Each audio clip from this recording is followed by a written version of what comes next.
Why, out of every animal on the planet, do we call only ourselves beautiful?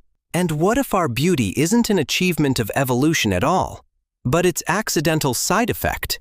A side effect of the day our ancestors first gathered around a fire. I dug into the work of anthropologists expecting a dull lecture about calories, and instead, I stumbled onto the trail of a strange pattern. For thousands of years, the human face kept getting softer, smaller, and finer. And at the very heart of that transformation sits fire. By the end of this video, you'll understand where your tall, rounded skull came from, why your face pulled inward, and how an ordinary flame outside your body made you, no exaggeration, good looking. First, who we used to be. Picture an ancestor 3 to 4 million years ago. The face juts forward into a heavy muzzle, and a ridge of bone hangs over the eyes like a sun visor. The jaw is a genuine nutcracker, packed with huge, flat teeth under thick enamel, with slabs of chewing muscle fanning up across the skull and anchoring to it. This is barely a face in our sense of the word. It's a power plant, heavy, reliable, and a little frightening. And here's the thing to hold in your head. For millions of years, that look was the norm, the win, the ideal. If such an ancestor could glance at you, he'd assume he was looking at a sickly, half-grown child. No proper brow, no powerful jaw, just thin, fragile little bones. In that world, the ugly one would be you. Neanderthals were still betting on the same massiveness as recently as tens of thousands of years ago. A large, elongated face, a heavy nose, a pronounced ridge over the eyes. This mighty blueprint kept winning for an unimaginably long time. And then, at some point, it began to melt away. And the reason, as I found out, is far stranger and more beautiful than a simple, well, they learned to cook. You'd think the rest is obvious. Fire softened the food, so the face softened too. But in that tidy little version, neither the dates nor the mechanism actually add up. Here's the problem. Fire only becomes common and routine in the archaeological record around 300,000 to 400,000 years ago, and the oldest reliable trace of cooking is roughly 780,000 years old. But the face and teeth started shrinking noticeably earlier, so the first thing to soften our food probably wasn't the fire, it was the stone. In 2016, Catherine Zink and Daniel Lieberman showed in Nature that simply slicing meat with a stone flake and pounding a root vegetable already cuts chewing by 17% and chewing force by 26%. That's about 2.5 million chews saved per year. To grasp the scale, our relative the chimpanzee, who processes nothing at all, still chews 5 to 6 hours a day, almost half its waking life. And right here, it's tempting to credit the tools and close the case. But fire does something no stone can. It doesn't just soften, it unlocks energy. From cooked starch, the body extracts about 1/3 more calories than from raw, and from cooked egg protein, almost 80% more. Fire turned the very same food into a far more generous source of fuel. And the reason is almost insulting. When you eat raw, a hefty share of the calories is intercepted by the bacteria in your own gut. They literally eat your dinner before you do. Cooked food, by contrast, is absorbed almost completely before the microbes ever get their turn. Fire, in effect, let us rob our own bacteria for the first time and keep the loot for ourselves. And all that energy now pouring in had to go somewhere.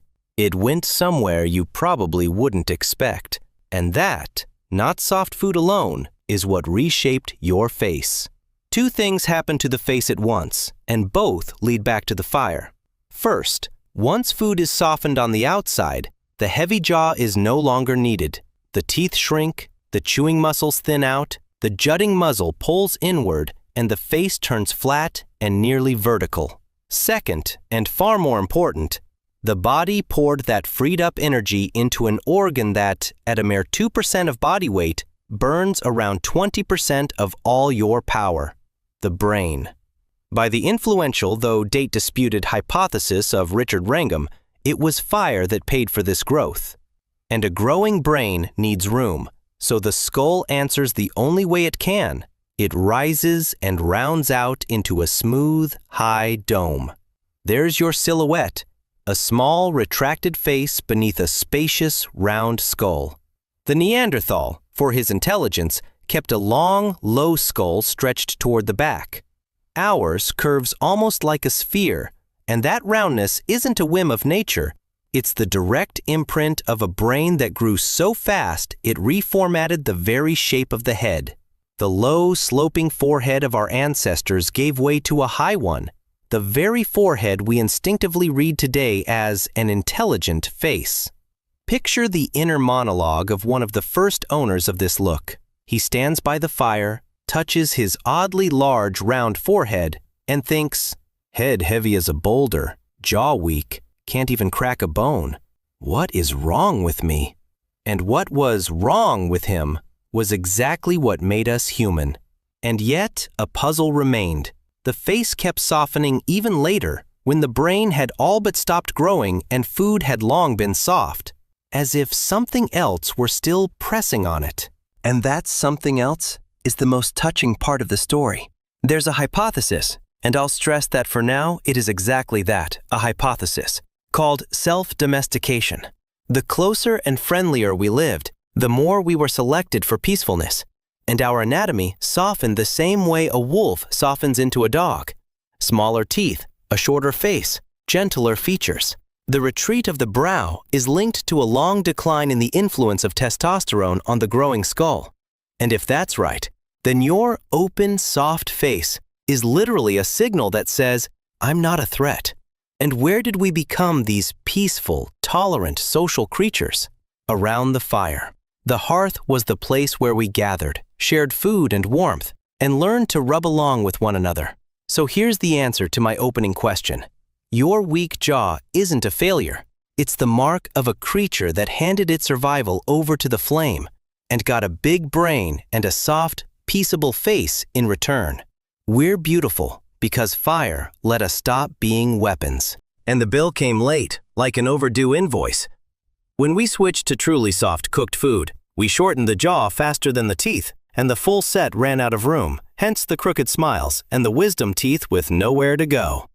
Every wisdom tooth yanked out is a charge for a campfire lit 1,000,000 years ago. But fire didn't only soften the face. The same flame that made us graceful freed up so much energy that it could fund the organ devouring 1/5 of all our power. And the fire outside literally lit a fire inside the skull. Exactly how that rebuilt our mind is the next video. Fire lit the brain. And if the mirror looks back at you a little differently now, hit like and subscribe to Primal. See you by the fire.